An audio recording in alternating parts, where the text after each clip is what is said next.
Bismillahirrahmanirrahim. Assalamualaikum warahmatullahi wabarakatuh.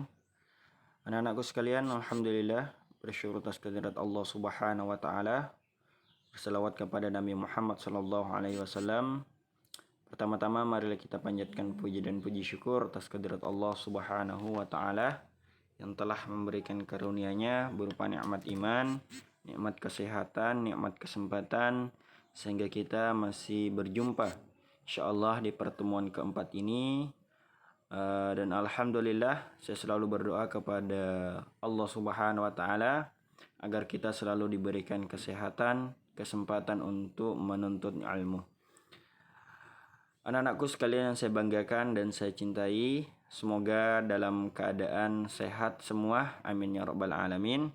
Tetap semangat dan selalu menjaga kesehatannya, karena sehat itu penting ya. Dan seperti biasanya untuk mengawali pembelajaran kita, mari kita membaca suratul Fatihah dan selanjutnya membaca doa sebelum belajar. Kita mulai. Bismillahirrahmanirrahim. Alhamdulillahirabbil alamin arrahmanir rahim maliki yaumiddin. Iyyaka na'budu wa iyyaka nasta'in ihdinas siratal mustaqim siratal ladzina an'amta 'alaihim ghairil maghdubi 'alaihim waladdallin. Amin. Rabbi zidni ilman warzuqni fahman. Mudah-mudahan suratul Fatihah kita dan baca doa sebelum belajar diterima di sisi Allah sehingga ilmu kita agar bermanfaat bagi diri kita masing-masing dan bagi orang lain. Anak-anakku sekalian yang saya banggakan dan saya cintai, alhamdulillah kita sudah masuk di pertemuan keempat pada hari ini. Dan kemarin kalian sudah menulis, ada beberapa kita sudah tulis. Kemarin kalian sudah menulis mari berempati secara keseluruhan dan kalian sudah menulisnya. Dan kita lanjut pembelajaran hari ini di halaman 111.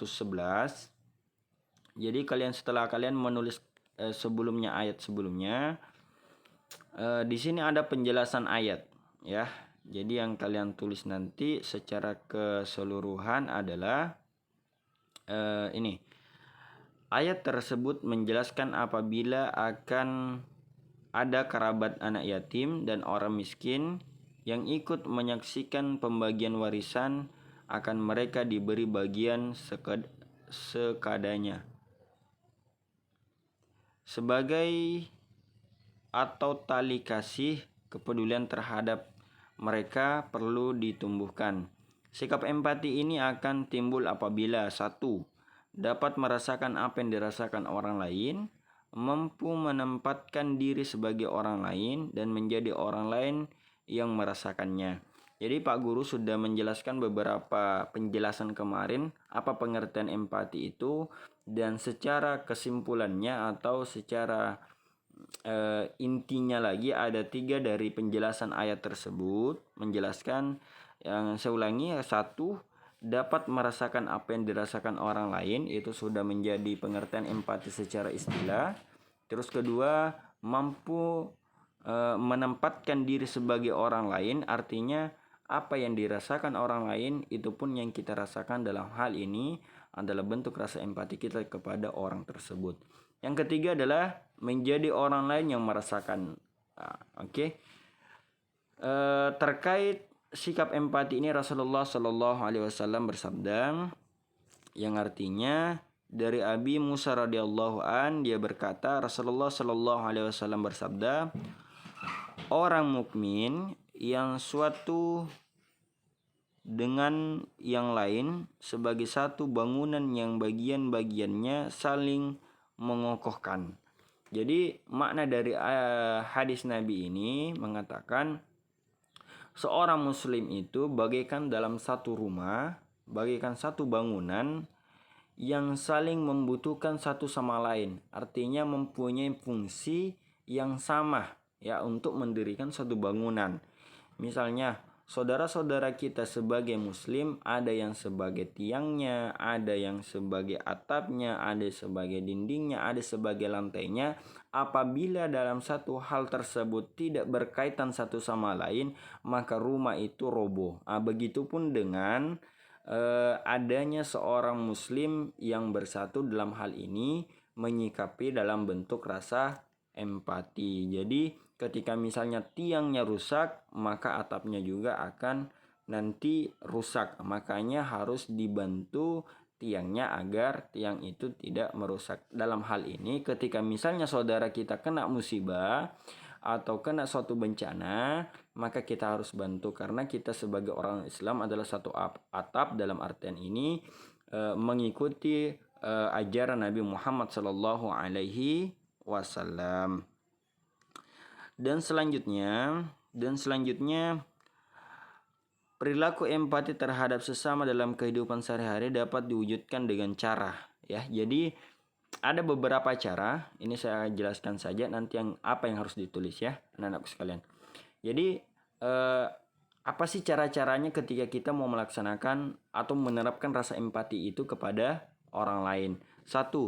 Peka terhadap perasaan orang lain. Ya, peka itu dalam artian merasakan apa yang dirasakan orang lain. Peka itu walaupun misalnya kita merasa kasihan tapi tidak peka dalam apa yang dibutuhkan orang lain, nah, itu juga tidak termasuk dalam bentuk rasa empati, karena hanya rasa empati dalam perasaan saja tapi tidak melakukan tindakan apa yang harus kita bantu. Yang kedua, membayangkan seandainya aku adalah dia, ya. Artinya ketika saudara-saudara muslim kita dikena suatu musibah, kita merasakan seandainya posisi itu ada di posisi saya, bagaimana perasaan kita? Pasti membutuhkan bantuan atau uluran tangan saudara-saudara muslim kita. Jadi mengandaikan bahwa seandainya saya di posisi itu pasti juga membutuhkan Namun alhamdulillah posisi kita dalam artian membantu bukan dibantu. Jadi selanjutnya yang ketiga, berlatih mengorbankan milik sendiri, ya, mengorbankan milik sendiri.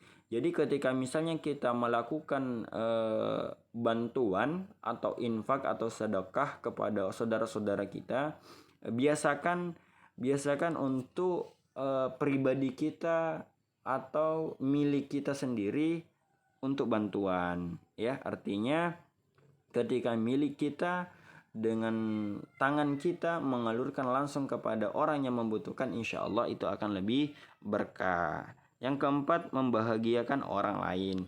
Artinya membahagiakan orang lain ini memberikan satu nasihat kepada orang tersebut agar diberikan ketabahan. Cobaan ini ada hikmahnya, bukan mengolok-olokkan bahwa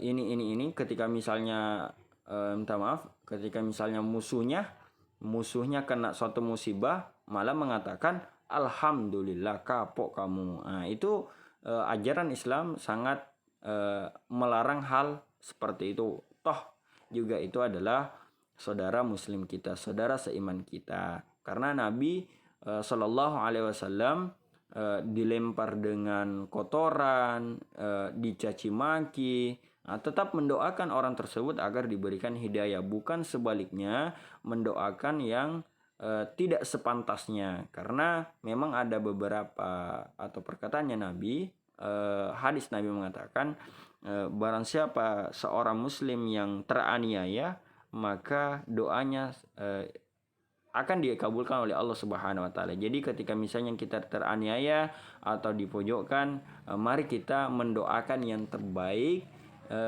kepada orang yang mengolok-olokkan kita agar diberikan hidayah, kesadaran, agar diberikan kesadaran sehingga tidak mengolok-olokkan lagi. Jadi anak-anakku sekalian, rasa empati itu harus ditanamkan setiap hari dalam kehidupan kita.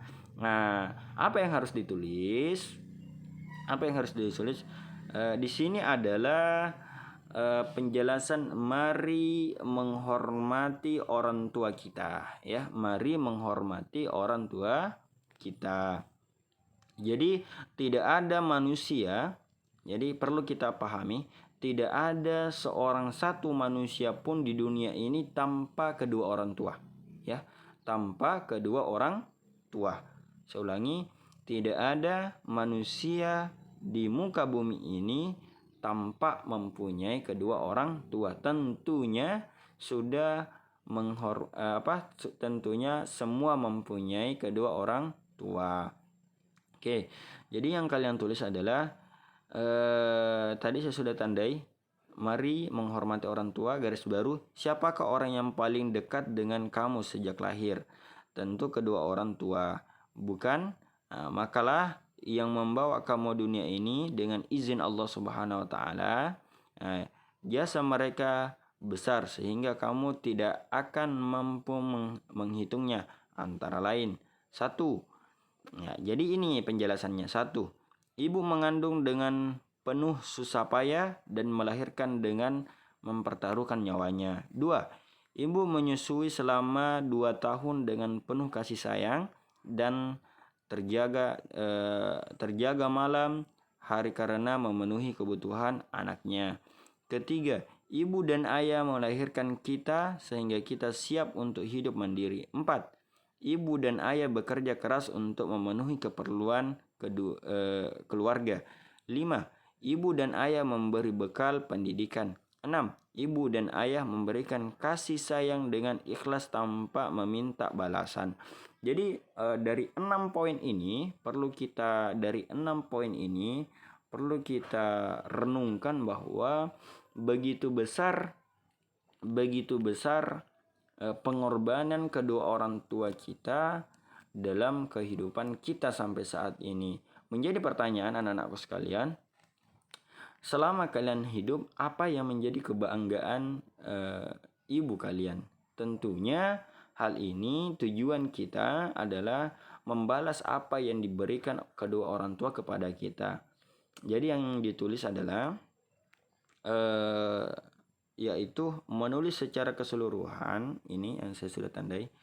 Menulis secara keseluruhan di halaman 110 ini ya. Jadi itu aja yang ditulis. Menulis secara keseluruhan di halaman 110 ini beserta hadisnya, beserta ayatnya Quran surah Al-Baqarah. Itu. Dan untuk tugasnya yang pertama, tolong dicatat. Yang pertama adalah video kan ya. Video durasi 2 menit ya, 2 menit durasi 2 menit. Yang pertama apa yang dilakukan? Pertama mencium kedua tangan kedua orang tuanya. Yang pertama adalah mencium kedua tangan kedua orang tuanya ya. Terus video kedua setelah itu mencium kedua orang tuanya. Kalau misalnya ya, yang kedua adalah mencuci kaki kedua orang tuanya ya, mencuci kaki kedua orang tuanya. Saya ulangi, tugas yang pertama adalah mencium tangan kedua orang tuanya secara benar ya, mencium kedua tangan orang tuanya secara benar. Terus yang kedua adalah mencuci kaki kedua orang tuanya ya. Kalau misalnya orang tuanya bapaknya selalu ke kebun, tidak apa-apa ibunya saja ya. Ketika misalnya ibunya tidak ada, artinya sudah almarhum kedua-duanya, sudah menjadi anak yatim, cari keluarga yang kamu anggap kedua orang tuamu atau wali dari kedua orang tuamu, kakak kah, nenek kah, tante kah, paman kah. Intinya ada salah satu perwakilan kedua orang tua kita. Dalam hal ini mempraktekkan satu, mencium kedua orang tuanya secara benar yang sebelumnya saya sudah jelaskan. Terus kedua, mencuci kaki kedua orang tuanya atau wali dari orang tuanya.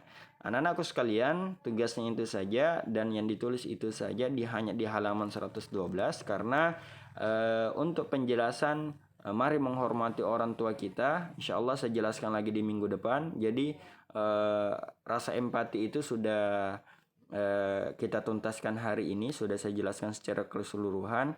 Semoga dalam hal ini rasa empati kita kepada sesama manusia selalu kita jaga, selalu kita aplikasikan dalam kehidupan keseharian kita.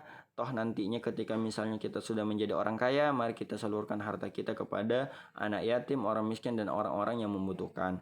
Dan untuk pelajaran hari ini, mengawali pembelajaran hari ini, yaitu mari menghormati orang tua kita. Jadi itu tadi yang saya sudah jelaskan tugasnya apa, yang ditulis yang di mana. Jadi nanti tugasnya itu ditulis silakan di upload di GoGCR-nya, dan untuk tugas videonya silakan juga diupload di Google Classroom-nya. Dan anak-anakku sekalian, jangan lupa subscribe di channel YouTube Pak Guru, karena itu menjadi satu bentuk dukungan kalian dalam pembelajaran. Jadi anak-anakku sekalian, semoga kita diberkahi oleh Allah Subhanahu wa taala. Untuk mengakhiri pembelajaran kita atau pertemuan kita, mari kita membaca suratul An-Nas. Bismillahirrahmanirrahim. Qul a'udzu birabbin nas, malikin nas, ilahin nas, min syarril waswasil khannas, alladzi yuwaswisu fi sudurin nas, minal jinnati wan nas. Alhamdulillahirabbil alamin. Assalamualaikum warahmatullahi wabarakatuh.